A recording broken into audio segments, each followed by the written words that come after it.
So what does it really take to build and sell a modern accounting firm? In episode 14, we spotlight a practice that's scaled smart. They productised their services, empowered autonomous teams, and are using Fathom with every client to deliver personalised insights at scale. The result? A people-first firm achieving great results for their clients, a thriving team culture, and a successful sale. So if you're an accountant in practice thinking about growth or exit, this episode is packed with practical inspiration. Dive in to learn more. Welcome to Fathom's Expert Series. We chat with advisors, accountants and finance leaders to learn how they're using Fathom to deliver clarity and confidence and help businesses thrive. We're talking processes, top tips and key learnings. Join us for a great conversation. Well, thank you everyone for joining us today. We're super excited to be here with BELAY, formerly Accountfully. I'll go ahead and just get us started with some intros. So my name is Shale Cleveland. I work on the Fathom side of things as the account management team lead. I've been here for about 4.5 years, and doing content like this has been one of the highlights of my job. Just being able to shine a light on our leading Fathom power users is such a treat for me. So today we're really excited. We are highlighting BELAY, who has been with us for I think over 12 years now, which is so insane to say out loud. One of our longest partners and users. BELAY is an outsourced accounting firm with a proactive approach for modern brands, and they're based in South Carolina, I believe Charleston. Is that right, you guys? Correct. Okay, cool. Charleston. They offer a range of services from accounting and bookkeeping, tax to inventory consulting, advisory offerings. So we're particularly excited to highlight Brad and Meredith from BELAY today. Thank you guys so much for being with us. I'll just pause there and say it's such an honor to have you both just giving us an hour and a half of your time to share some insights. I think the whole Fathom team and all of the users here today are really excited about this one. So we appreciate you guys being here. Thanks for having us. We're looking forward to it. Awesome. Well, yeah, I would love to just kind of kick things off. This is going to be super conversational. It's going to be a back and forth. It's basically imagine somebody sitting down with you for coffee and kind of asking about your journey, your experience, asking you for your tips and tricks of how you've become so successful. So everyone buckle up. It's going to be kind of more conversational than I'm sure you're used to a lot of the Fathom product webinars being. But I would love for you guys to just get us going with just telling us a little bit about your journey. I know you both come from CPA backgrounds and have found great success in scaling and most recently selling your firm of 70 plus staff. So that's a huge milestone, an incredible feat. Can you tell us a little bit more about that process? And maybe one thing you wish you would have known as you got started on that journey? Yeah, I'll take this one. The process from, I guess, just going from inception to growing a firm and identifying opportunities in a niche that we did and was able to kind of grow and identify talent and the resources to help us kind of scale the way we did. It was kind of a crazy experience, I think, looking backwards. But when we went ahead and tried to, wanted to identify a partner to scale to the next level, I think the sale process was very eye-opening to us in terms of the opportunities out there. So, I mean, we have, out here in the audience is, accounting firms, and outsourced accounting is pretty hot and heavy right now. And I think the PE private equity environment, as well as opportunities out there for client advisory services and different things, right? So there was a very big supply of folks that were interested, I think, in demand for Accountfully. And then the breadth, the width of the actual types of firms or shops or people, search funders that we're identifying and looking for, that was very eye-opening to us. And it was I think it was one of the most, it was a very learning experience for me. I'm sure Meredith will say the same thing of just the opportunity out there. And I think a big part of it is not just positioning a successful firm from a numbers and dollars and cents standpoint. You also need to come to the plate with, brand equity, marketing, niche, talent, resources, processes, right? I think that's the biggest thing that came from my end, and Meredith can kind of respond on her end here, is that it's not just one thing that I guess markets your firm and allows you to sell. It's the 360-degree view of everything that's involved in your company. From inception to growth over time, that the end user or the end buyer can kind of look at and identify if it's a good opportunity or not. Yeah, I'm happy to add on to that as well. I think, we started this firm when we were babies, 12 years ago. We started this firm before we even got married and have had, 3 children since and grown it. And there's definitely been a lot of wins and a lot of challenges over the years. But ultimately, our kind of decision and pivotal moment when we decided in 2024 we wanted to pursue a sale or some sort of a transaction to kind of take some chips off the table for us personally, kind of lower that pressure as well. As you guys can imagine, husband-wife team, 3 little kids, it's a lot day to day, kind of putting your head down on the pillow each night and kind of carrying that stress with you with 70 plus employees. It's a lot of mouths to feed. I was actually just doing a slideshow for one of our town halls later this week, and we've had over 34 babies born to our staff in the last 12 years. So lots of amazing things that have just happened outside of just the numbers and the growth standpoint. But I think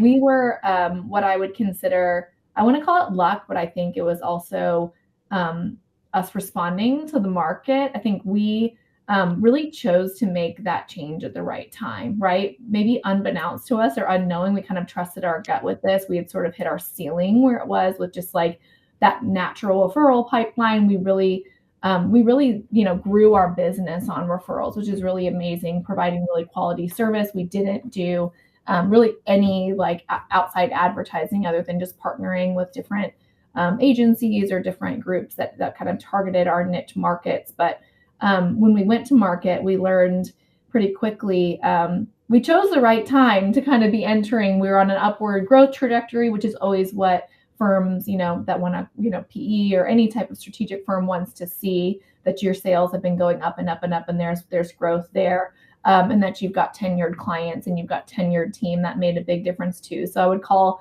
some of it luck and some of it just maybe that gut feeling, which we rely on a lot to sell or for timing of our acquisition. To answer your question about one thing that you kind of wish you knew where you are now, and this is something that I just kind of realized recently, because the firm that bought us, BELAY, is actually was born out of like a virtual assistant company, and they scaled that business to only almost $50 million before they brought in a partner, a private equity partner. And I asked the CEO when I was with her a couple of weeks ago, I was like, how did you guys get this business to 50? That's such a big, number, almost 5 times the size we were when we sold our business. And she said their founder came from like a sales and marketing background, and they pumped a lot of money into advertising. And I think that our growth would have been even more significant had we done that from day one, or maybe just not been as resistant as maybe we were, kind of being house money to like pump more investment into that and rely less on referrals, especially over the last few years when the competition became so great. Yeah, makes a lot of sense. And Brad, I also like what you were saying too about that 360 view. It's not just accounting, it's not just tax, it's this holistic approach, which kind of brings me to my next question. Because I do think you guys are a very different firm than a lot of the firms that we see at Fathom, or just a lot of different accounting firms that are out there. How did you kind of walk me through that process of your growth journey? How did you scale your firm and differentiate yourselves besides just that cultural piece, which I want to hit on later? But how did you grow to 70 employees, and how did you kind of differentiate when you were recruiting? How did you differentiate yourself from just any other accounting firm? It's a great question. And I always kind of laugh when I look back in terms of where we started and where we, how we got here, right? And it's 2012, basically, Meredith and I moved to Charleston, didn't know anybody. We're kind of working remotely already for our current jobs that we had. and I wanted to start a company. So I started this company, and it was more of a CFO consulting firm, right? Like, why would I want to do a bookkeeper? Bookkeepers aren't cool. CFOs are really cool, right? So let's go ahead and do that. But guess what? How do you sell CFO services? It's very intangible. You're going to talk to a 10-person digital agency owner. Hey, I'll be your CFO. Well, what does that mean? I didn't even know what it meant, right? So it's like, how do I even sell that or productize that service to somebody, right? So as we were, still getting clients and kind of moving forward or trying to identify what the pitch was, I literally just remember reading 4 Hour Workweek by Tim Ferriss, and it was like, boom, recurring revenue. And it just like hit at that time of like, how do I get recurring revenue? And then, it is bookkeeping, paying bills, processing payroll, like the things that small businesses need. And right then is when QuickBooks Online launched their original version, Bill.com, and guess what? Fathom, right? So like we went right in on cloud-based apps in 2013, 2014, right at the start of it. And so we were ahead of the curve from a timing standpoint, from a modern accounting firm. And then we rebranded to Accountfully, right? So then all of a sudden you had this cool firm, this cool vibe that differentiated itself from some of the other CPA firms and the traditional CPA names, right? And out in the market. And then we went out and started shaking hands and making referrals. So I think the biggest way that once we identified what it is we were doing, the two things, and then that's when we started getting more company or clients. Meredith hopped on, and then boom, rocket ship, right? But the two things we did were that the biggest reason why we grew is purely it's quality of our work, right? So Meredith a minute ago said, should we have done sales and marketing or paid? I was always hesitant to that because we were already kind of growing organically very good or quickly outside of the last couple of years. And it's hard to maintain quality when you're scaling a professional firm, when you're adding 20, 30 people a year. If you are, holy cow, be very careful, right? We were adding some of the years, Meredith, 10, 15 people. And there was a lot of training and recruiting and oversight, right? And just quality control. But our biggest referrals were from a couple partners we had, but also our existing clients. So if you're not taking care of your existing clients properly, they're not going to tell their friends about you. So quality of our service, quality of our deliverables, being that kind of really good partner to them and adding that value and that insight to their books and records that they never had into their business, right? So I think number one is quality of service, and that allowed us to grow. And then basically next thing is we got a client when we launched this, or I didn't want to have any inventory-based businesses as clients because there's a lot more work involved in managing those clients. So service tech firms, like, let's go set it and forget it, right? 4-hour Workweek, just go recurring revenue. Well, guess what? Those folks don't need you as much as inventory-based businesses do because accounting bookkeeping is a lot more complex and harder. Well, we get a client here in Charleston, the New Primal, shout out to them. Our original consumer packaged goods brand, Meredith was on it. She added a ton of value. We were charging like a very premium price of, I think, $399 a month, Within like 60 hours. Yeah. And this is before we were tracking time and everything. Anyways, they're great folks. And then they'd go to all their trade shows and tell their friends about us. Next, it's like, boom, referral engine. Like, hey, I guess we're going to target inventory-based companies within the natural food space and drink space. So that's how it started. And then from there, kept making connections. And that's kind of was my role in kind of the sales marketing partnership side. And then behind the scenes, Meredith and kind of the operations role and kind of overseeing our client teams and things like that. And it just kind of took off, right? So we identified a niche and a partner. We still took other brands or other industries, but then we kind of kept growing and adding. Then we added services of, hey, everybody wants us to do taxes. Well, let's start doing taxes. Inventory-based companies, some of these folks want an inventory system implemented. Well, let's start getting inventory system experience. The whole kind of gamut in that realm there. So basically, like my two recommendations to anybody else, like in an accounting firm, whether it's brand new or whatever, is focusing on quality of your service to your clients. And then if you can identify, especially in the noise that exists today of bookkeepers, accountants, CFOs, tech, AI, everything's automated in this whole like oversaturated market. If you can somehow niche yourself into a specific industry or jurisdiction or something, and you can add value, I think that's how you're going to have the most organic and profitable or efficient growth for your firm. Yeah, that's good.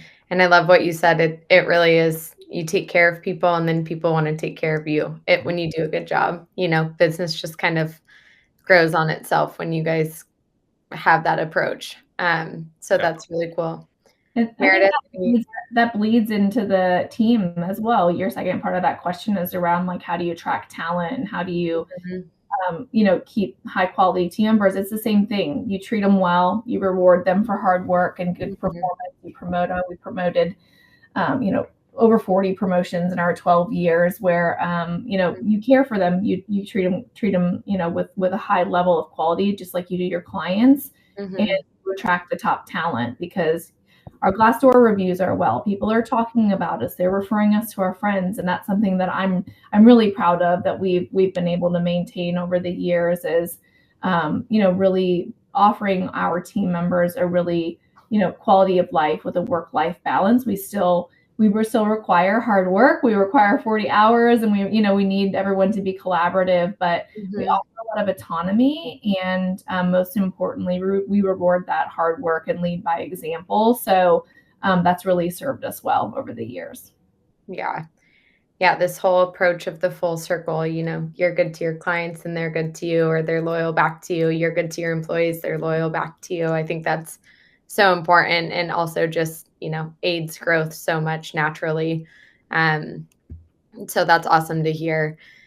I guess going off of that, but flipping it on its head, what have some of the biggest challenges you guys have faced delivering these client services? That's opening up a can of worms. I mean, there's Totally. ton of challenges.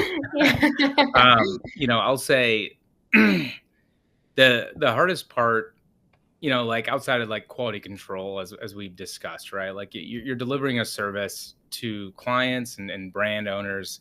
You have to train folks. You're putting a lot of responsibility into your team members, right? So you have to hire the good folks to do that job and talented folks to do it. But I think my biggest challenge from my perspective, again, on kind of the sales marketing aspect is some of the client expectations, right? Not listening or understanding what you're actually providing or supposed to provide them, right? In terms of, wait, why aren't you doing this? Or why aren't you doing X, Y, and Z? And then I sell them our service, get to onboarding. Well, Brad said this. It's like, no, I didn't say that. I said this. I have like recordings of our sales conversations or whatever in terms of it. And I said this, and that. So I think a big challenge from my end is really client expectations and client expectation management. And I mean, first 5, 6, 7 years of Accountfully, we never had service level agreements, right? That were basically like, when we started, we're like, we're your bookkeeper and accountant. Guess what? Yeah. That's very vague, but we didn't know any different. And all of a sudden, for a lot of our local clients, specifically here in Charleston, we were doing a lot of random things, more HR stuff, some more operational stuff, and kind of was just, how do we add value to them and grow? Well, over time, as you're scaling and you're trying to scale a professional service firm from 10 to 15 to 25 to 35, you do have to have more templated processes and workflows and systems, right, in order to kind of scale in an efficient manner. So we started implementing service level agreements and added on what was in scope for our monthly fixed fee, what's out of scope and beyond, right? So it's getting that clarity up front and having them review and understand that and sign that as part of the engagement letter. So in the future, when something happens, or if we needed to adjust a fee or bill additional fees, hey, it was in this document, you reviewed it and signed it. Okay, you may not have reviewed it in detail, but you executed it and we have that on paper, right? So I think a bigger thing as you kind of grow and scale a company from a client expectations management is just having some good kind of black and white lines and boundaries of understanding what we're doing, how often we're going to check in on your account, where we're at in that. There's still going to be a 10 to 15% of clients that aren't listening, right? But again, the 80-20 rule, right? Like 20% of your clients are creating 80% of the noise. Well, the other 80% are good because they understand what Accountfully is providing them and what we're doing with them. I'm sure Meredith has some other challenges from the past decade plus. Yeah, as the queen of client escalations, I would agree with that. I think it's just constantly resetting those expectations if they get out of line and constantly upholding those boundaries, which is important. Don't have a scope of work and a set days you're working if you're not actually going to uphold those. I also think just naturally another pain point is in the industries, the main industry we work in, which is consumer packaged goods, is these inventory companies are naturally always strapped for cash, right? They have really long cash cycles with procuring their inventory, getting it sold, and then having terms, and then getting beat up by the distributors with all kinds of deductions. So that's always a challenge for us too, when, clients get into sticky cash flow situations, and then naturally they're stressed, and we're receiving some of that stress on our end, and then try to be me and push out a rate raise for a client that's got zero in the bank account or negative in the bank account, and it can be really challenging. So that's where, when I'm talking to clients like that, and then I need to adjust a rate, because usually when they're cash strapped, we're doing more for them because we have to manage things much more closely. I think it's reminding them that we're also a small business. We also have to ensure that we are healthy and that we can continue to meet our needs as well. So that's always challenging, but handling, got to kind of handle those with a lot of tact and understand and empathize with where they're at. That's really the client side. I would say on the back, kind of like HR and ops side, the accounting kind of workforce is a high turnover workforce. And as much as we've got, really quality team members, we hold on to them for as long as we can, they're constantly being poached, right? So we do have, a healthy amount of turnover each year, and that is challenging for our teams and our clients. That's that is often a reason for why we see some client churn due to team turnover. But yeah, as a firm, kind of advice for other firms out there, it's like, you're never going to be the highest paying accounting firm. We can't compete with some of the large, regional firms or national or global firms. But I think if you can layer in those benefits, we've got some really high quality talent. I would say we're probably kind of medium in the pay scale, very fair. Layering in just like those benefits around just like that work-life balance and the flexibility and just like that autonomy and independence. It's how we've been able to really hang on to our top talent. And, all of our leaders are very seasoned with us and have grown up through the ranks. Like, you've got to find the people that really value, some of that more intangible over just the dollars and cents of it all. Yeah. Yeah. Makes sense. It seems like what I keep hearing is this kind of holistic approach you guys take between, clients and being rigid, but also flexible, employees being rigid, expecting high output, but also being, rewarding them, being flexible with them, saying we still want you to have a life. And I think that's a key thing we talked about a few weeks ago that I wanted to highlight just really quickly before we move into some of the product stuff. But I just want to kind of have you guys share or shine a light on, that approach that you guys take of what is it, I'm trying to find the best way to word this, but what is it about your firm that is different from other accounting firms when it comes to that split of, we have our standardized processes, we're very rigid in how now we're doing things with clients, and yet we maintain flexibility. Same thing with employees. How did you approach that mindset? How did you guys get there? Were you always like that? Were you like, we want to build our firm this way? Or was it just through trial and error or over the first few years of building your firm of saying, we want to be very regiment, but we also really need to tailor to what the client needs and hear what the client needs, because there needs to be both. Was that always your guys' approach? And if not, how did you get there?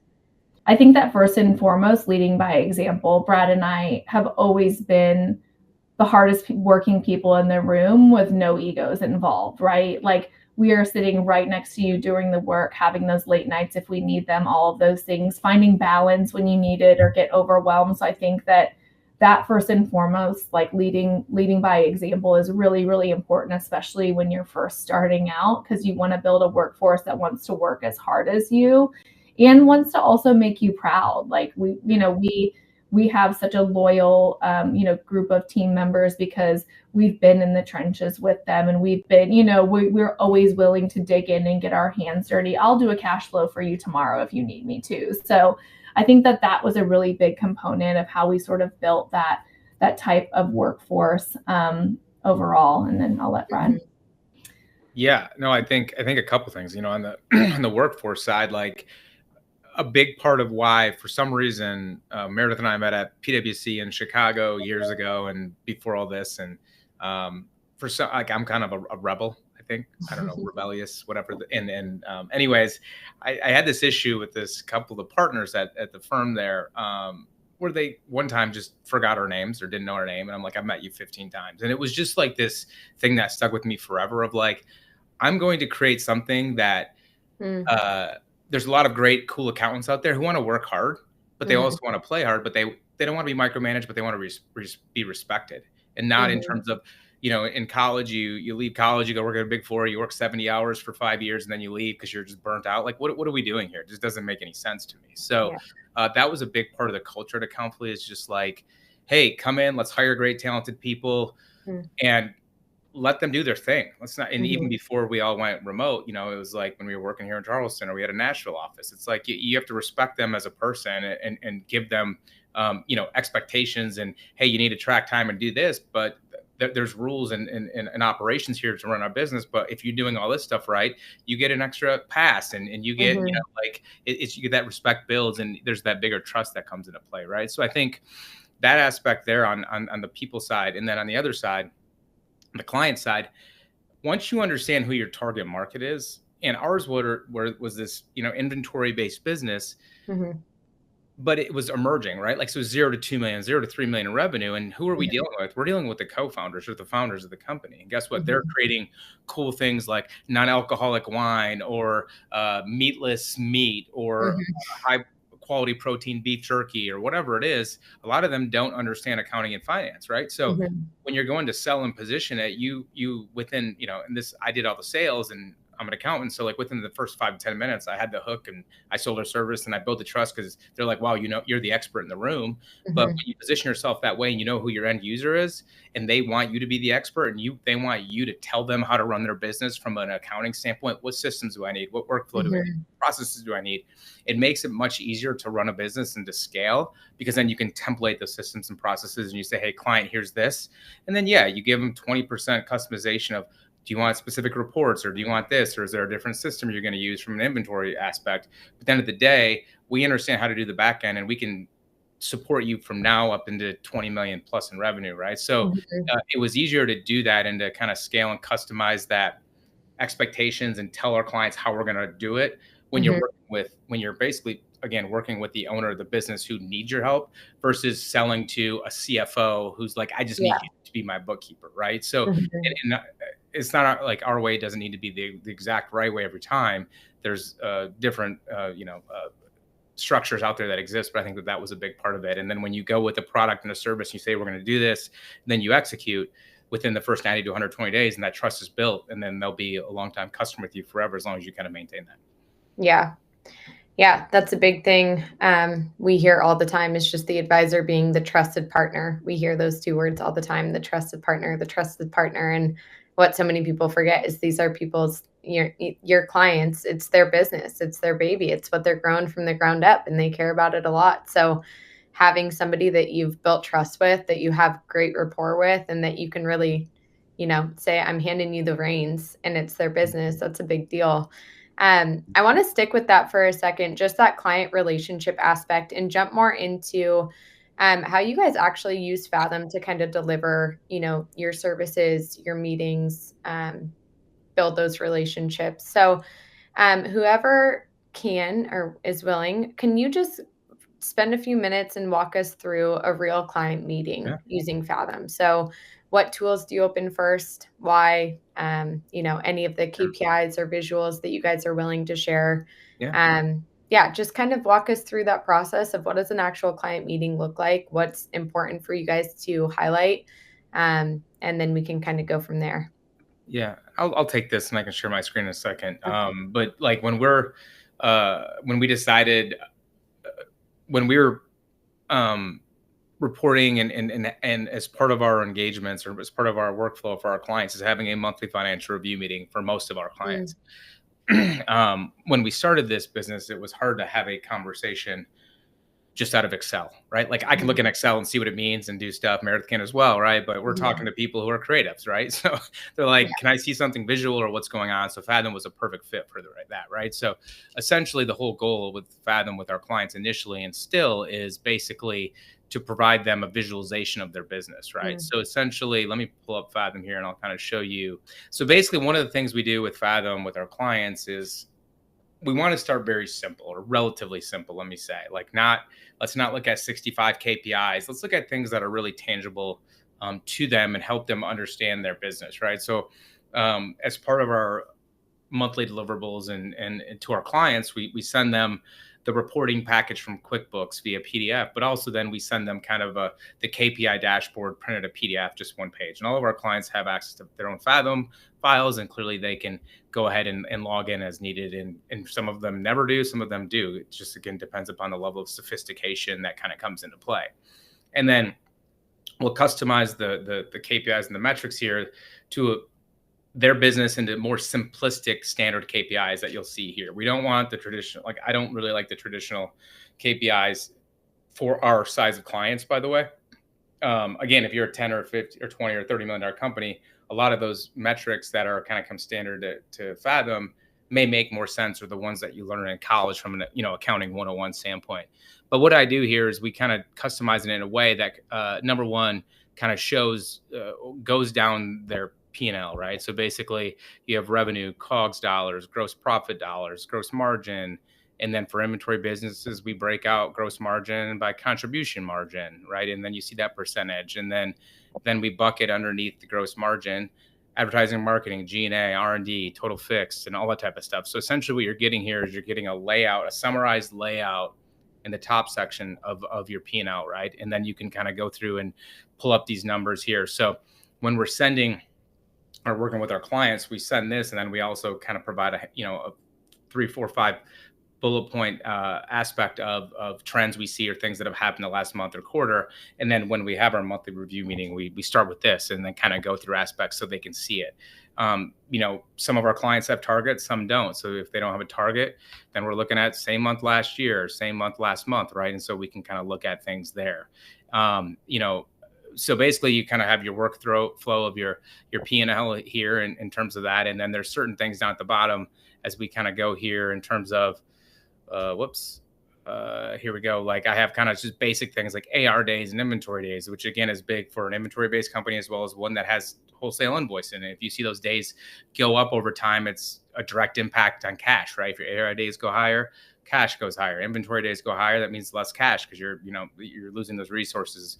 Current ratio, some of our clients understand that, some don't. But then you have cash flow. So we always want to look at cash on hand, net cash flow, free cash flow, operating cash flow, right? And then kind of some basic growth things of revenue, operating profit, and gross margin. So as you see, what this kind of really is focused on is a high-level snapshot of your P&L, some growth metrics, and then focus on what impacts cash here, right? AR, AP, inventory, and cash flow. So we always start kind of with the KPI section for our clients. And then, the hope is as we have our client meetings over time, and again, a lot of our clients may not, we have a spectrum, right? We have very sophisticated clients who are like, I got it. Here's the 3 questions I need answers. Then we can move on. We have people that have zero idea what's going on. We talk about gross margin every month for 15 months and they still don't get it.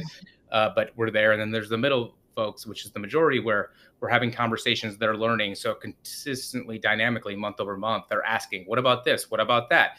Can we add this metric in? Like, I'd love to see this. What about customer acquisition costs? What about freight as a percentage of revenue? Those things that we can do, because then we love that with our clients, because then they get that level of engagement and then they take that ownership in that aspect there.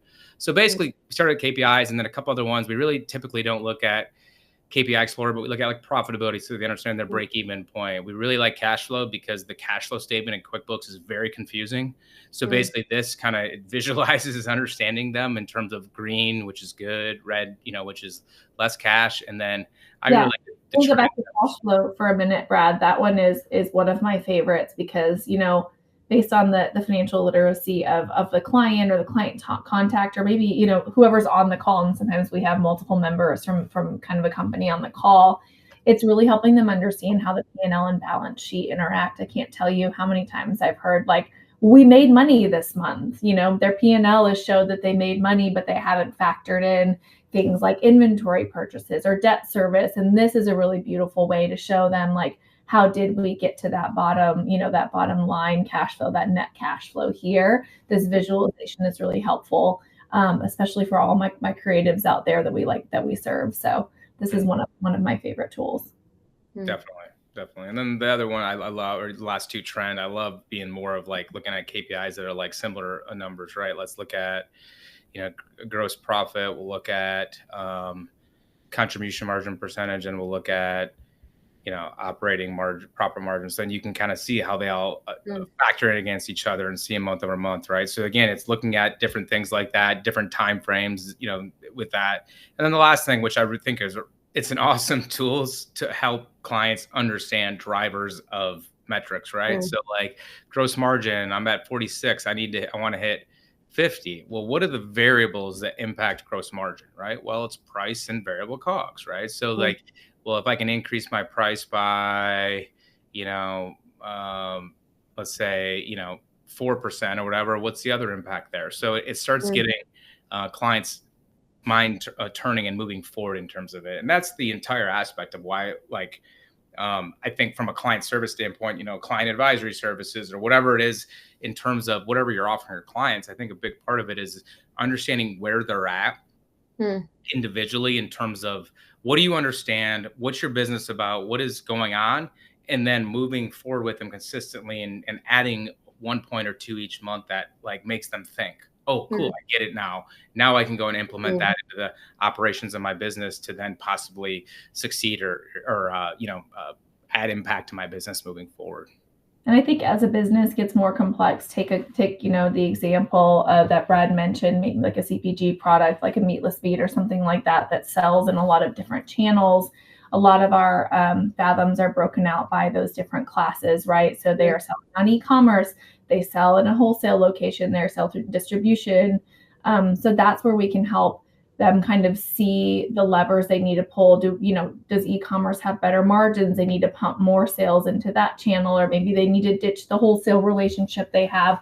That's what's hard to see. I think when you don't have, you're just staring at a P&L in QuickBooks, it can be really hard to really understand those levers. So those are the kinds of conversations we're having month over month to help them see, where they need to invest more, more into sales or advertising or anything like that to kind of pull different levers. And the last thing I love about just like starting in Fathom is it gets you out of the like obsession with like the different categories in the P&L. Like if you pull out a P&L with a client, hands down, they're going to be like, what's in office supplies? Why is that so high this month? And you're like, let's back up, because the extra $200 you spent on notepads are not really making the biggest difference here. This really keeps them at that 1,000-foot view where they can really kind of focus on what really matters. Like, where are the margins and where are we seeing kind of holes or opportunities for improvement? So that's why we always start here, and then we start in Fathom, and then we always usually move to QuickBooks to kind of look in a little bit more detail. But if you start in the weeds, it's really hard to get out of the weeds. Yeah, makes sense. And just a quick question logistically. So when you guys do your client meetings on a monthly basis, do you jump right into the analysis tools, or is this supplemental to you send them a report? Just trying to understand the process. Is it you send them a report, they have questions, so you jump into the analysis tools for support to kind of help them understand the numbers? Or is this your starting point and then the deliverable is the report? Yeah, this is our starting point for all of our financial review meetings. And then, usually they'll hopefully come with questions from their, review their package, come with questions, and then we kind of roll through it all together. A lot of times they don't have time to review those reports. And then oftentimes there's updates. Sometimes we'll have open questions that we'll review during that meeting, and then they'll kind of get that final package after that meeting, after we've kind of, closed any loops that need to be. Awesome. Well, again, there's sometimes you need to meet the clients where they're at. And again, sometimes they are, hey, I've already founded and sold a business. I'm here. I get the numbers. I really just care about these two things. Just give me these two answers, and then we can move on. So like there's sometimes that client situation of like, all right, you get it. It's fine. But you have access to Fathom. You can answer this if need be. And sometimes we're not always in Fathom calls for those folks. But guess what? They may have a question that pops up twice a year that literally, oh, cool, I can do this. Go to Fathom, create a custom formula, KPI, boom, boom, boom. Hey, client, by the way, I just did this. They're like, wait, how did you just do that? Well, it's, I put this in, it's synced to QuickBooks, and then it's updated. So like, again, understanding how to use the tool and the software really helps. And it may not always be consistently used, but if you can understand how it is, you can really get down to things that people care about, right? As part of, back to kind of how you maintain clients and really serve them well outside of quality, right? And I always tell our team this. It's like, figure out, our accounting managers are managing the engagement. It's like, figure out the two things that the client really cares about. Some clients, all they care about is paying my employees, and each week send me this one report that I want to review the P&L in detail. Okay, great. If that's all it is, plus everything else, that's great, right? So really getting in and asking them, what are the 3 pain points that you want us to help solve here? And just making sure you do it is a huge add-on. Clearly, we want all this level here, but if basically they care about 2 metrics that you can easily punch into Fathom by using a formula, or even a non-financial KPI, maybe a number of sales orders each month out of Shopify or whatever it is, that then they can look at and trend and have a target. That may just be like, cool, that was worth the $4,000 a month that I pay you guys. Like, thank you. That's all I care. And they don't understand everything else you're doing behind the scenes, but they're like, that's all I need. So leveraging the tool to really understand it. But that's why we keep it simple to start. And then by the year 2 of an engagement, we may have 10 other custom KPIs in here that we just talk through and the client wants to look at month over month or quarter over quarter. Yeah. Yeah, let's stick with that for a second, because that's an interesting concept. Can you walk me through a moment where a client, you're showing them, whether it's the KPI scorecard or a report or that goal seek tool, or a client that you can specifically remember had a breakthrough or some kind of aha moment, whether it's, here are the 2 pain points we wanted to solve and oh my God, you just solved it for me, or whether it's something they didn't even think about and you're showing them in Fathom and they have this moment of like, light bulb went off, I'm having a breakthrough moment. Have you guys experienced any of those? Have any of your clients ever kind of looked at this report or any of the analysis tools and just said, this is it, this is what I was hoping for? I remember like when I had a client probably 5 years ago, and he was just constantly obsessed with freight. Like, how much am I spending in freight and this and that? And I was like, well, what if we just add in a KPI, it's freight as a percentage of revenue? And then literally month over month. And he was like, this is great, right? It was just like one of those things. I was like, why don't I just do this right on the call? And I did it on the call, like 3 minutes. He's like, oh, cool. And he was just very obsessive about it. That's all the conversation was, month over month. And then like, again, in month 3 or month 4, it just a light bulb went off. And again, it just helped me understand, or helped him see that. And then each month, like, hey, by the way, like as part of the monthly package, then in the email to them, it was just like, hey, freight as a percentage of revenue is this. So like, that was just one thing that I remember. Meredith, do you have any? Yeah, I think this has happened a couple of times where I've been able to use the break even tool to maybe help them understand that they were overspending on their fixed costs. So, I remember, one company that was, under $1 million in revenue, and I showed them, based on what you guys are spending month over month, if you don't correct kind of this fixed cost, you guys have got to be at $10 million in order to be able to hit that break even point. And that was a real eye-opening moment. It's like, I'm not just beating you up for no reason on like controlling these costs and like pulling these down. Like it's a long road from 1 to 10 million. Like if you want to actually be profitable and sustain the business, more importantly, like we've got to get some of these costs under control. Because I think sometimes that, the answer can always be, we just need more revenue. We just need more revenue. But how much more revenue and how hard that revenue is to get is a whole nother conversation. So this has been a really good tool for me as well. Yeah. And I remember one other one, an actual digital agency business that we had years ago that had good revenue growth, but they never were able to get very profitable where the owners wanted. And it was because their team members just had like 50% utilization on average, right, across the board. And they're very expensive team members. They're building websites. And this is a decade ago. This isn't like in the world of AI, right?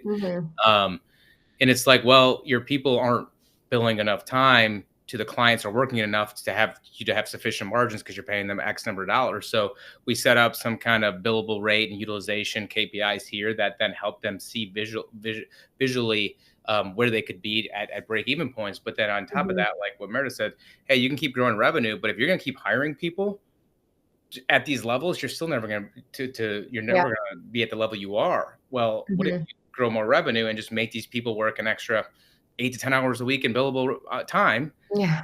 Get them more efficient. And then it was just like this again, it just kind of light bulb hit of like, okay, I see where this needs to go. And then managing it month over month into here. And even for them, they were a team of, let's say, 8 to 10 folks who actually build work to clients. And we had in here individual team members names, John Smith, and they had the utilization each month in here. So the client see in here, and it was part of their monthly review because he understood that more important than understanding what's in office supplies or dues and subscriptions is more important of like, where are my team members at from a utilization perspective, as well as then separately we had like client profitability reports. So then he understood at the end of the day, after a while, what drove his business, right? Is efficient team members, profitable client engagements. That's how you grow and scale, right? So like it just really helped him understand the guts and the underneath of his business to help him kind of grow more efficiently moving forward. Yeah, makes sense. Since you guys do have that industry niche and, you focus on CPG, I'm curious to know, as you're kind of walking me through this process and these client meetings, how much of this can be, scaled in Fathom, because so many of our tools are set up to be copied settings and copied reports and, these scalable things that we're like, just automate. But now I'm thinking about, you have some CPG clients that are doing great and they're well established and they've been around a long time and their revenue is taken off. But then you have some who are startup and they're just getting into their first stores. So you can't really fully scale and automate your Fathom processes. How much of your client base is able to be kind of tiered or scaled on, these set KPIs, this set report, and how much of it is like, we have to do this ad hoc? We have our set standardization like right here for these clients. And then separately, a lot of them, what we do, as Meredith mentioned, like we do really like to segment their P&L by sales channel. So they're selling on Amazon, they're selling on their website, they're selling through distribution, and getting a good kind of sales channel P&L for those folks. And then again, that class reporting imports in here, we just don't have it in this demo file. So we standardize it at that level. Okay. The problem, we don't benchmark it though. Like I wish we could benchmark it a little bit more, but to your point, like we have a lot of clients that would be like, hey, I'm $1 million company burning cash. I'm selling in 6 sales channels. Hey, what's a normal, break even point, or what's a normal profitability for a client? I'm like, you're apples and oranges to a $5 million company that's just selling on e-com. Like it doesn't matter. Like we have to focus on your company. You have to focus on, top line revenue growth and understanding what your margins are and velocity in stores and things like that. Right. So I wish it was a little bit easier for some of our clients. It's just that there's so many, it differentiates between the size of their company, again, which is there to cover overhead, as well as the sales channels that they're in, as well as are they actual food or drink or whatever. So there's a little bit of differentiation there that really minimizes that as much as more than we'd like to do that. If we could more, it just hasn't been as good with that. I will say the beauty of Fathom, and this goes for myself, Brad, and any one of our like accounting managers, and probably even accounting seniors at this point, like these are financial metrics. So like you throw in pretty much any metric you can build in Fathom, like we're probably going to know it as accountants. And so if you start here, like this is the kind of like set it and forget it. These KPIs, these top, especially the ones profitability, but even farther down from that, like these work for a $500,000 revenue business or a $50,000 revenue. These are still the most, or 50 million revenue business. These are still the most important KPIs, right? Like this is what matters. And so I think that's another thing that adds like, some autonomy to our accounting managers. They have the ability to customize, right? They receive a client out of our board. We give them this set of KPIs for an inventory business, a different set if they're more of a service-based business, but then they get to make those decisions after working with their clients to decide, take some away. Is this overwhelming? Do I need to add some more that are important to them? So they've got that autonomy to really build a client experience in Fathom that's going to best serve, the client's needs and kind of meet them where they are. And even part of that is, I forgot, like we typically, start out with importance of low, just to standardize them all, as well as we typically don't like start with alerts. just because it'd be like, okay, here's an open blank slate. Here's this client. And as we grow with them and understanding what their pain points or big factors that impact their business, then be like, okay, let's label these 5 ones high. Let's put a couple alerts in here so we can kind of notify if it gets to that point, because we don't, until we really understand their business or in there a couple months and understand it, is where we can't really, help them and identify that. Because we don't want to be like, hey, we're just accountants that are managing 15 clients. I don't know this granola company, off the top of my head, until I get in and understanding where we're at and what really is driving, impacting the success of the company. Yeah, makes sense. And I guess going off of that last question in this little section, but my last question on kind of client access, processes, standardization. Do you guys bring in your clients and give them access to Fathom to be able to view this themselves, or just kind of those more like finance buffs or the financial literate, I guess? We give everybody, all of our clients. So during our onboarding, our onboarding team will launch Fathom and customize it, and then they'll add the key client points of contact. Not every one of them will accept or ever get in there. Some of them, a lot of times we don't give them like edit access to their KPIs. Some of them we have, because they're just like, can I go in and just add KPIs and I want to play around? It's like, cool, like go ahead and do it. And you're not going to break anything in there. Like, so some of them, so in short, we give everybody access, whether or not they get in there, that's their prerogative. Some we give them edit access to edit KPIs, edit targets, add in different things and kind of help them do that. And those are, again, the more kind of finance sophisticated ones. Yeah, I get that question a lot from advisors who are coming into Fathom and just starting to use the product. Like, should I be worried at all about giving my clients access to Fathom that maybe they'll figure it out and just leave or branch off on their own? And so that's a question that's just super helpful to hear from other accountants and advisors. You can provide them the tools, but they still need that hand-holding. They still need you as the advisor to kind of walk them through that. But it's good to hear that you guys give. I always try to tell people, give access to your clients. They can't hurt anything in there. It's only information that's going to benefit them. And you're the one who's going to be there kind of walking them through it, explaining it to them, making sure they can't fail at it. So that's helpful.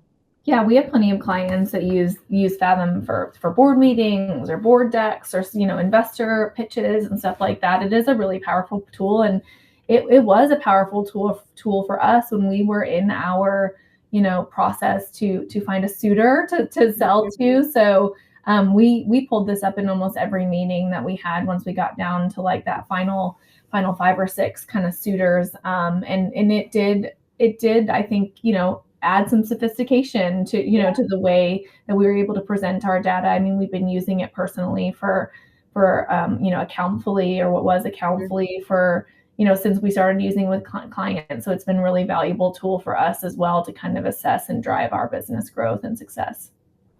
Yeah, well, that's a perfect segue into kind of the next section I want to dive into here, is the internal performance management piece of this and how you guys use it internally.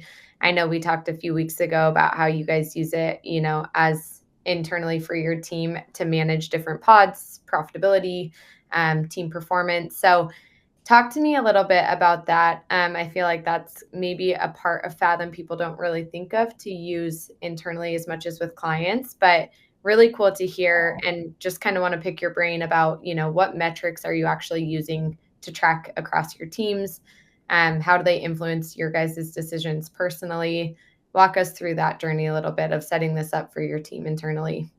Yeah, I'm happy to do that. It's actually one of my favorite parts of my job, because as a CPA, I'm a numbers girl. So I love getting all the data, analyzing it, and then really presenting it to my leader. So what we've done is we've created dashboards for each of our teams. So we've got 3 pods that are outsourced accounting teams doing the same work, but just broken into smaller teams. They're about 10 to 15 in size, just from an efficiency standpoint. And then we've got a tax team, an onboarding team, and an inventory team. So all of those teams have their own dashboard in Fathom, and we built key KPIs.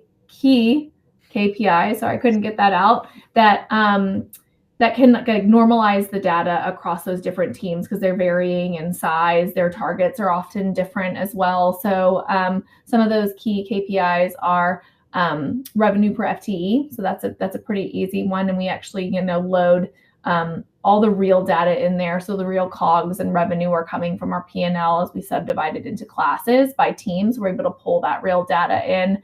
We're looking at revenue per billable hour. We're looking at gross profit margin. We're looking at operating profit margin. We're looking at non-billable time. That's important in our world, right? We want to make sure we're not eating up too. Some of it's important, or a little bit is important, but too much is inefficient. And last but certainly not least is utilization. That's something that we can look at across the firm. And then we benchmark. So for the pods specifically, being 3 with the same targets, we're able to benchmark and to see how their performance. So when I go in and I present to pod 1 and say, here's how we performed for, the month of September or for the year so far, they can see kind of where they're tracking against their peers, right? Are they right in the middle? And they can kind of see that median for those people that haven't seen that feature. It's one that I really love. They can see, okay, we threw, revenue per FTE of 12,500. Oh shoot, the median was 12.5. We need to, we might need to cinch that up. We need to beef up utilization. We might need to eliminate a poor performing team member, something like that. And so it's really given a lot of ownership and visibility to my leaders to be able to help make decisions for their team, or at least, buy in to the decisions for their teams that I might be suggesting. It helps us with resources. We can see if we're exceeding those targets, right? Profitability and revenue per FTE for several months in a row. It usually means we probably need to look at adding a new team member.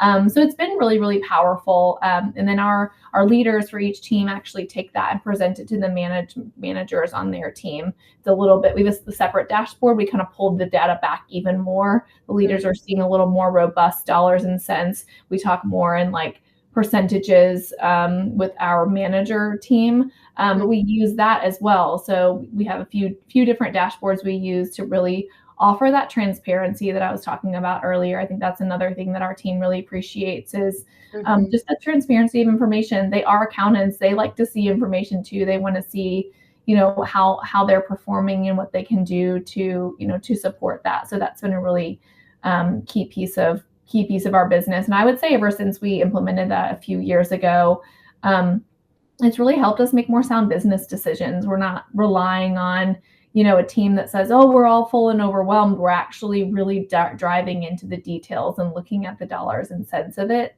as well as making sure that our teams are well balanced, right? You can't have managers doing all the work. We need to make sure we have the right spread of COGS dollars across the teams to make sure we're supporting enough revenue to create enough margin to continue to be healthy. So it's been a really, really powerful tool for us, and really helps you speak more, I guess in financial terms or more metric terms, and really have that data at your fingertips has been really valuable for us to make decisions across the board. Awesome. I was going to ask how the benchmarking's kind of improved accountability on performance, but that speaks for itself. It seems like the numbers, are right there in plain sight. I do want to know, are you on the same cadence as the monthly client meetings? Like, do you guys do this on a monthly basis? Is it something you're reviewing, on an ongoing, over the course of the year? Do you do it on a monthly basis, quarterly? Is it something you just do once a year? Kind of walk me through the cadence of these meetings internally. Yeah, we do monthly. Once the financials are finalized, we get everything kind of uploaded. Of course, we are reviewing those. So I sit down with each leader of each team monthly to review how they did the prior month. Like, I think you have to do it monthly, or you can't make decisions. Like sometimes even monthly can even be too late in some instances when you're kind of trying to track utilization or see improvements there. But we're definitely doing that monthly. We're also presenting that manager dashboard monthly so that our management team can see that as well. So that's been really valuable. And also in those monthly meetings for teams like tax that have more seasonality to them, we're able to pull it out. Like, how did we perform for the quarter or for the year so far? Because we know we're going to see some dips and some peaks throughout the year with that seasonality. But yes, we we rely on that monthly, and I can't tell you how often I'm just pulling up Fathom, even for like the, our entire entity or business, to kind of look at, where we need to flex or improve things or pull different numbers or stats out, even to provide to Belay, that needs more of that information now. It's been really key in having a successful integration with Belay as well, having all that information at our fingertips. And I would also say, kind of back to the initial question of this entire interview, was like, what did you learn about kind of selling your firm or whatever? But, one of the things is when you are out there, you're trying to, right, get the best price for your entity, right? It's just like selling a high quality product and service. Guess what? If you're able to show, hey, here's my company at a global level, here's all my departments, here's profitable, here's how we manage client profitability, here's how we manage pod profitability, here's when we hire, here's this, we know these 3 things need to be improved, and you're able to get down to the details of all the different service offerings or teams you have, people will be like, wow, these guys know their business. So then we can take this over and duplicate it and or make good decisions on it. When you go to market, sell your company, and you don't know why you're not profitable or why you're not growing, like that's going to be like, okay, if you don't know, or if you don't have the details, the precision understanding of what's going on, then you're going to have a lower sales price, right? So just understanding that all of these things go into play, and it's the set up your success in your business today for where you want to be in 5 years, right? And in the meantime, to what Meredith said, like when you get this information, you're able to make much better decisions and compare across the pods and the departments we have. And a lot of our team leaders, they're competitive people. So like, they're like, okay, cool, let's go. We're going to do better this month. And that, it kind of gets that team approach as well, versus just kind of flying blind, which is kind of what happened initially with us. And over time, we're like, gosh, if we could give some data and information to team and understand how it impacts across the firm, like the better. And I think it's been a high success since we did that. Yeah. And not to get too into the weeds, but that kind of poses the question to me of what is your approach if you look at, a pod or an individual and one is really lagging or one is not where you want it to be, do you approach that right away because this is a monthly thing? Do you give it a quarter? How often do you kind of revisit these conversations of, all right, consistently, these metrics aren't where they should be, or, we're getting this insight that is showing you're not performing the way that we need you to be performing? Kind of what is the cadence to circling back internally if something is off? Yeah, I would say it depends on the problem, right? Is it a revenue problem, right? Like, do we have lower sales than we anticipated? So onboards metrics don't look good because they don't have enough revenue to support their team. Well, that's when we need to go, okay, what do we need to do to get the sales going? What can we sell? What can we beef up? If it's an underperforming team member, we're pretty quick to take action. I think that's one thing. Another thing that really adds to like our strong culture is rewarding strong performance and eliminating weak performance. So that's usually an immediate action. And sometimes it's building team up. When you launch a new team, it's going to take time. So it depends. Like if it's a team that's been performing well and all of a sudden we see a dip, we need to identify what the problem is and take action really quickly, which we're very good at doing. But then there's times, where we've got to, grow. Good example is our tax team. We are joining a larger organization that we're the only tax team. We're going to have to beef up our resources, right? We're going to expect we might not hit margin for a minute.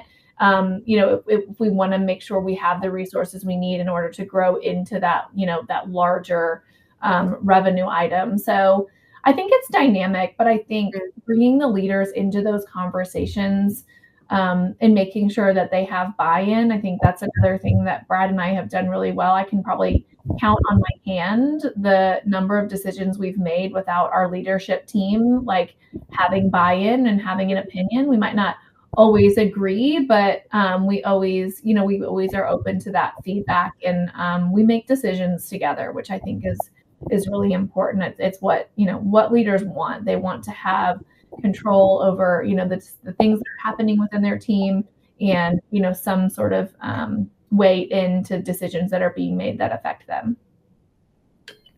Yeah, that's awesome. And that kind of segues into my next question around, leadership, culture, talent. This is something you guys have talked about quite a bit. today and just in general, building out your firm, selling your firm, you really value and put a lot of stress on, building a great team culture and a strong leadership team. Can you kind of walk me through your approach and your process to attracting and retaining that top talent? I know the flexibility and, that work-life balance, the benefits, you guys have touched on some of that, but what else do you guys do to kind of approach that, top talent? Yeah. I think one of like the things that I love most about our team is just the collaborative nature of it. So we work on, most of our outsourced accounting clients have 3-man teams like within the pod. So staff, senior, and manager. So it's a high growth environment for the staff and the senior as well, with lots of opportunity for knowledge gaining, technical skill gain. So I think that keeps our team hungry and keeps them interested, right? It's a very, they're getting new clients all the time. In the world that we are with inventory-based clients are often churning, and we have clients coming back on. So their kind of client roster doesn't really ever get stale. So, and we work with really cool clients. That's the one thing that I love. Like when I worked for PwC, I was working with like PepsiCo and Kellogg and all these big companies that I was like, I don't even know what I'm doing. I'm working on this tiny section of this audit, and like I feel like I'm not making an impact. But I think what's cool about the work that we do is it's very purpose driven, and we're really making an impact on that work that we do. So I think that shows. I think that shows in the way we recruit and the way we on our social media and our brand and everything we put out there, and just the energy and effort that we put into that collaboration, whether it be on client work, whether it be across teams who share clients that are, using inventory consulting or tax. We have a really strong culture despite it being remote. Of course, we were in person for a long time before we went more remote in a COVID environment, and now we're in over 20 states of team members. But we've been really able to hang on to that strong remote culture by doing, things like a step challenge or a chili cook-off or things like that to just really stay connected. So like Brad mentioned earlier, it's kind of a work hard, play hard kind of mentality. We're going to reward hard work, but we're also going to have a laugh, send a funny meme, like be together. And I think that's been a big driver, is that collaboration and really that team approach, which I'm really proud of, just continues to get stronger and stronger every year. And people feel that, a lot of people are coming from internal departments or maybe jobs where they were overworked, and they kind of settle in here. Sometimes we even have people that leave and boomerang back because the grass wasn't greener on the other side. But I think that collaborative nature, as well as that, just authentic and transparent leadership that Brad and I have led, by example, and, really risen leaders that show those same qualities, has led to a workforce that is collaborative and is authentic, and they really care about each other and care about, each other's babies and each other's pets and all those things. Lots of pictures flowing through the Slack channels to kind of stay connected on a personal level. So important. Mm-hmm. Yeah, and I would say just, the other thing about building a strong team and culture, I do think that, like, and this is something I wouldn't have known 10, 12 years ago, but a big part of your brand and your marketing and your content that puts out in the world isn't just for client recruitment. A lot of it's for talent recruitment. And I mean, our workforce over time, is typically 60, 70% female. Because I do think that our social media and our Instagram over time that, showed our clients, showed our team, and different things really resonated with females, which has been great from that aspect there. So understanding that it's again, the 360 view of like, having a great talent and culture is identifying, recruiting people to actually come in to have a conversation with our interviewees, with Meredith or whoever's part of that process, but they have to kind of feel connected initially or drawn to it. So it's just not like I can't find good people. I think when you have a good content or marketing plan that helps drive talent, and then you have a great interview process, and then you have a great onboarding process, which we have, and then you have great touch points after all, it helps drive all that stuff, which we've had over time.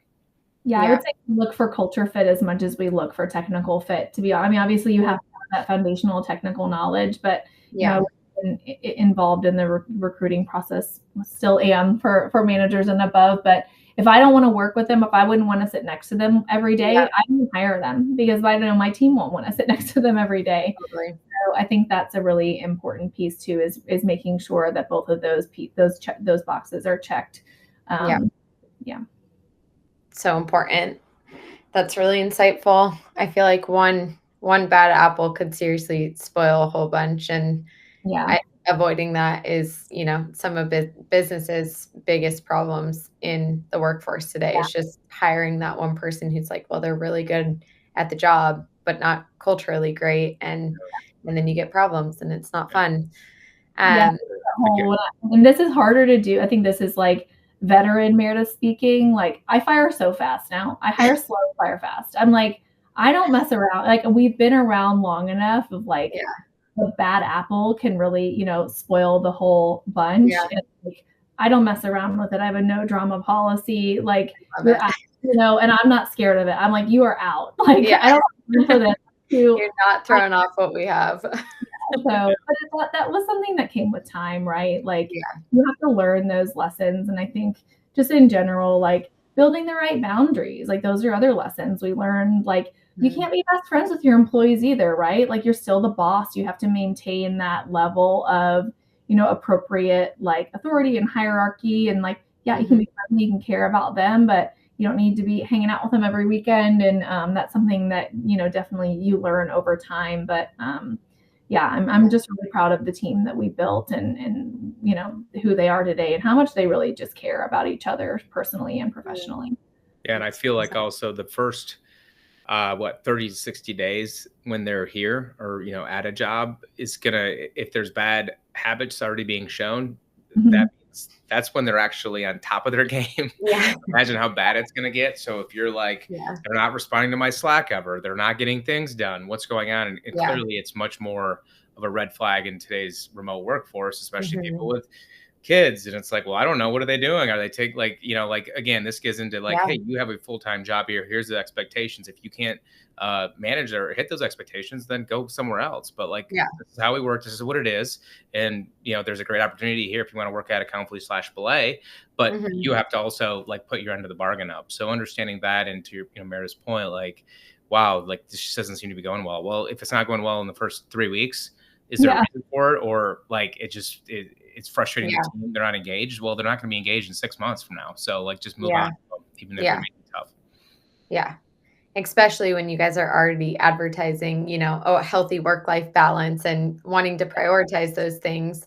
And then that feels taken advantage of. I feel like that's a quick, like, okay, nope, this is one of our priorities. All of our employees have been able to manage it. You aren't, you're out. I feel like firing fast is one of the healthiest things you can do for your company to maintain that culture. So makes a lot of sense why you guys have such a good culture, and why you have such strong leaders who, stay and grow, because you honor that, you see it, you reward it, and you cut out what's not serving that purpose, which is awesome. What is one thing, I guess, going into the next kind of phase of, as we close out, just picking your brains here, this is going to be kind of rapid fire, but what is one of those mindset shifts that actually helped you go from you two to 70 employees and actually retain that amazing talent, grow that amazing talent? What is something that you had to kind of get your head around, or have a shift in altogether, that led you to where you are with this awesome culture, with this firm that was able to sell, all of these positives that have come from it? What's a mindset shift that you had to kind of grapple with? I have two. Oh, go ahead, Brad. We'll see if we have similar ones. Number one, I'll say, if you find the right talent, you hire the right talent, it's just going to take you like exponentially farther. When we hired our first ever like real accountant/CPA, when we were a team of 3 or 4, and we're like, wow, like this is pricey and different things, like it paid off within like a month or two. And it's like, okay, this is what they say is when you hire good talent, keep good talent, and then you can kind of, again, then delegate to them, give them responsibility, and give them growth opportunities there. And it took off, right? So like, I think number one is good talent is it's very finite. So if you find it, take advantage of it and leverage it. And I think the other thing is, Meredith and I are a husband-wife couple, so it's a little bit different. But if you're a husband-wife couple, or if you just have a partner, you got to identify what functions are over here, who's doing what, and then let them literally do their work and breathe and go and execute, and then kind of reconvene, right? Like both of you don't need to be on all sales calls. Both of you don't need to be managing clients together. Both of you don't need to be in pod conversations of profitability. Like it doesn't do it right very well. So I think whatever partnership you're in, if you are in one, is understanding what lanes people are good at and let them go execute and breathe. Those are Yeah, I agree with both of those. I think change is the only constant, which is something that I learned, after years of being in this industry and just in a business in general. You can't control everything. There's going to be turnover. There's going to be prickly clients. There's going to be pandemics, and there's going to be inflation, and there's, all the different things. I think it's that, let's not focus on the problem. Let's focus on the solution. That's what I always, tell my leaders that come to me. And they, I'll give them about 5-10 minutes to vent, get it all out. And then I'm like, all right, what's the solution? Like, let's shift our mindset. Like, you're going to have turnover. We know we're going to, we know those things are going to happen, but we've got to figure out what the next step is and not dwell on it too long. So I think change being the only constant is a big one. And that just really, as a mindset shift, helps you kind of also like leave it at work too, right? Like not to home, like, every day is going to be different. I don't know what's going to be coming at me, but look at this, this beautiful thing that we've built, and focus more on the positive than you do on the negative. And then the next one, which was hard for me because I'm a born OCD control freak, is let people make mistakes, right? Like, make the decision. You know what I mean? Like, I be accountable when it blows up in your face, but most mistakes people make are not going to have a huge impact, right? So give your leaders and give your team autonomy to make those mistakes and make those decisions, because 99% of the time they're probably going to be right. And that one time they do make that mistake, like, not be CCing all of our clients on an email and CCing them and said they're never going to make that mistake again. So I think those are just some things that come with, with time and with age, and with more confidence as a leader. But it's definitely shaped, not only has it shaped, our team and our business, but it's obviously shaped our relationship and who we are as people today. I think everyone should be an entrepreneur and go through the good and the bad, because it definitely is a roller coaster of emotions. The highs are high and the lows can be low, but I would do it all over again if I had the choice. That's awesome. That's so cool. Okay, 2 more rapid fire, and then I'll let you guys scoot out of here, because I know you have a lot to do today and every day, but we seriously thank you so much for your time. And I'm trying to keep this short, but you are a wealth of knowledge. So just in a few more questions, stick with me. What should more accounting firms be talking about but aren't? So any advice for other firms out there, anything that isn't being talked about, can you kind of address that? I'll chat on a couple of things, I think, from that perspective. I think, and I don't know if it's not being talked about. I just think it's crazy in terms of, you can have, as I said earlier, it's the supply of accounting firms, CFOs, accountants out there is bigger than ever, right? So there's a lot of noise out there, and there's a lot of fee pressure and different things out there with clients. I think at the end of the day, though, understanding that we're dealing here with taxes, with businesses, with clients that are like, hey, I'm going to go out on the limb and be an entrepreneur and grow this business to, support my family. So there's like constant stress, right? So you're dealing with finances, with money, with cash. A lot of times it's like the most closest thing that people will never talk about, right? So you know the guts of these of your clients, right? And really what they're buying is people, right? They're not buying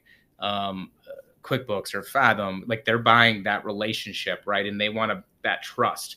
So what I'm saying is, with everything going on and with all the tech platforms and AI and everything that we can do to create efficiencies with Fathom month-end reporting, efficiencies and reporting and analysis, it still goes back to, I think, the people relationship, right, between you and the client, and helping them manage their business or their hard decisions that they need to make, and providing them data to do that. So I think it'll always go to the people aspect of it, and I think that's a big part of the long-term growth and sustainability of your firm, or whatever you're trying to do with everything. And I think the other thing I'll say is, really, I wish there was more education out there in the world of what is the difference between a CFO and a controller and a bookkeeper, but it'll never exist, and everybody's confused, especially the client or the prospects who, I need a CFO. It's like, no, you need like a basic bookkeeper. You don't need a CFO. I wish there was some more clarity around that, and more consistency, but that'll never exist. So that's just a wish on my end. Yeah. What do you think is the biggest difference, Brad, between the CFO and the bookkeeper?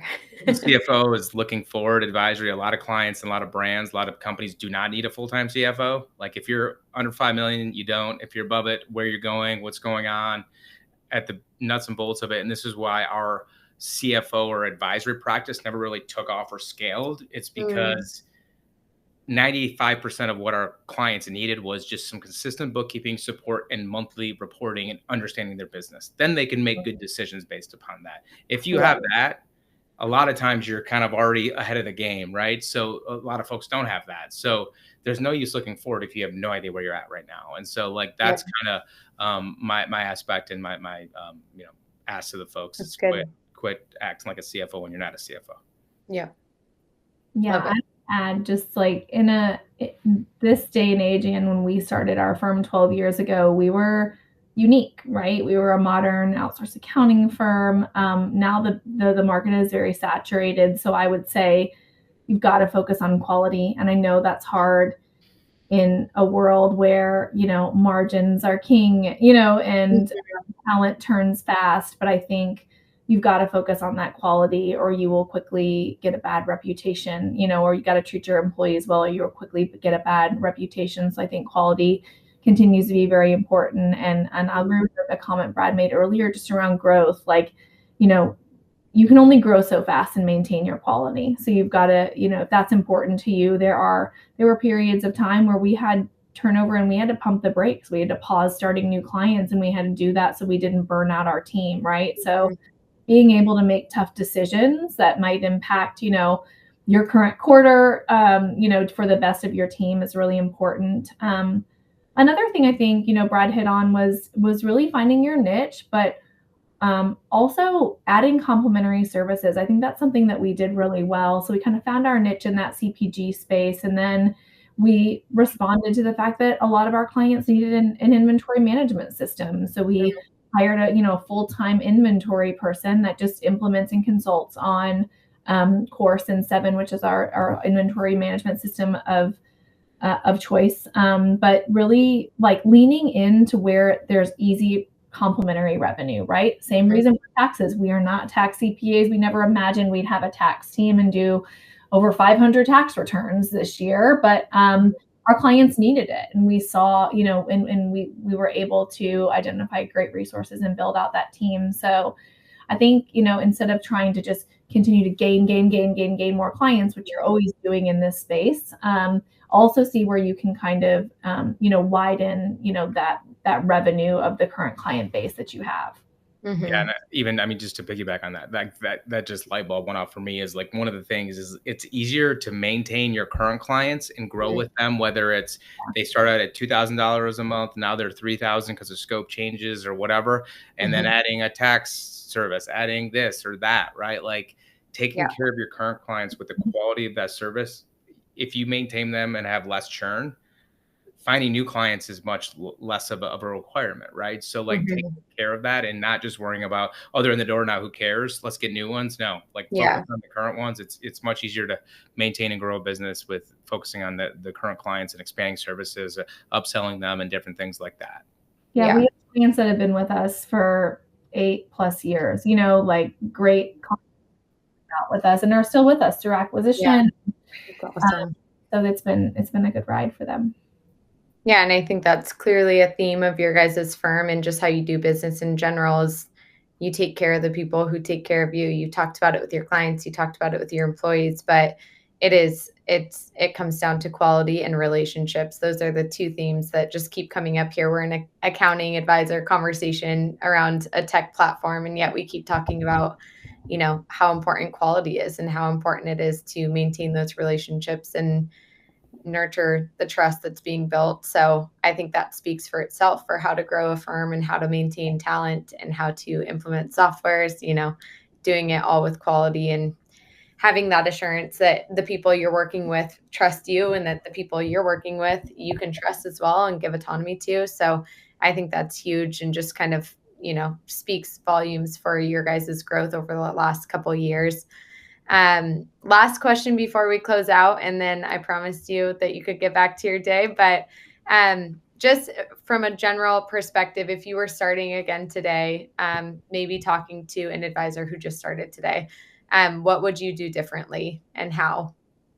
I'll go. You can think of one. I would, just roll your arms up, get involved with every aspect of the business. I never understood what sales were, how sales versus marketing differed, recruiting, HR. What do we really need HR? Why would we need something like that? Just understanding the reasons for everything. And when you get involved with every aspect of the business and you're just supporting your team or clients in every aspect, it's going to help you be a 10-person company or a 15-person company because you understand the impacts of it all. But I do think as a founder, if you are a founder growing, you're handling your business, understanding that you need to be the one that's the salesperson, the face of your company. You can't delegate that, especially at a small company aspect, because nobody's going to have the drive or the wherewithal or the expertise as you have. There comes a point where a scale, and then you can hire salespeople or BDRs or whoever. But I really think that's where you need to be, because when you talk to a prospect and you can sell them about how you can service them or support them within the first 8 minutes of the conversation, then you become qualified. Then that kind of changes the game, right? So I would say if you're going to do it, and maybe if you're a person who prefers I just want to sit behind the scenes and do tax work all day, then maybe find a partner that complements you. And I think that's a big part of why Meredith and I were really good together from a business perspective. Is she's really good at one aspect of the business. I'm really good over here, and I have no interest in terms of what she does, and I don't think she has an interest in terms of what I do. And we have complementary, interest and experiences and knowledge. I think that helps. Totally. Yeah, I would add be willing to pivot and adapt. Again, like I mentioned, we never thought we'd get into inventory-based clients. We never thought we'd get into tax. I never thought we'd sell this business to a company like BELAY, but here we are. I think remaining flexible and adapting to what external factors you can't control and listening to your gut is really important. And the only real way to survive, in I think the very fast moving, rapid pace environment that we're in, adopt the AI. Don't be the last one. Yeah. Don't be the holdout. You've got to stay tuned in, listen to your customers, listen to your team, and make those shifts. Research them, but make those shifts and make them quickly so that you can stay relevant. Things are just moving so quickly right now that that adaptability is going to provide a lot of success. Yeah. Well, you guys, thank you. That is all the questions I have. I know we covered so much today, but I truly think it's going to be a wealth of information for not only advisors who are starting out, but also, anyone building a business that needs to roll up their sleeves and kind of understand a little bit more about how the process works, how to integrate tech stacks like Fathom into their processes, and also just what you guys hit on with building a great team culture. I think that's so probably underrated in the accounting and advisory space. I don't get on many calls as an account manager at Fathom where people ask me about how do I build great team culture? But it's huge, and especially if you're having your team implement Fathom, use it with clients, giving them that autonomy, using it internally. So it shapes a lot of what you guys do. And I know that we are so thankful for the partnership we've had with you for over 12 years now. And we're really excited to push out this information to our broader audience so they can understand, how to optimize their business. And as they grow and as they hire, this is going to be super helpful for so many people. So thank you for sharing all that wisdom. Thank you for taking the time today. And I will now let you guys get back to it. But Thank you. Thanks, Cheryl.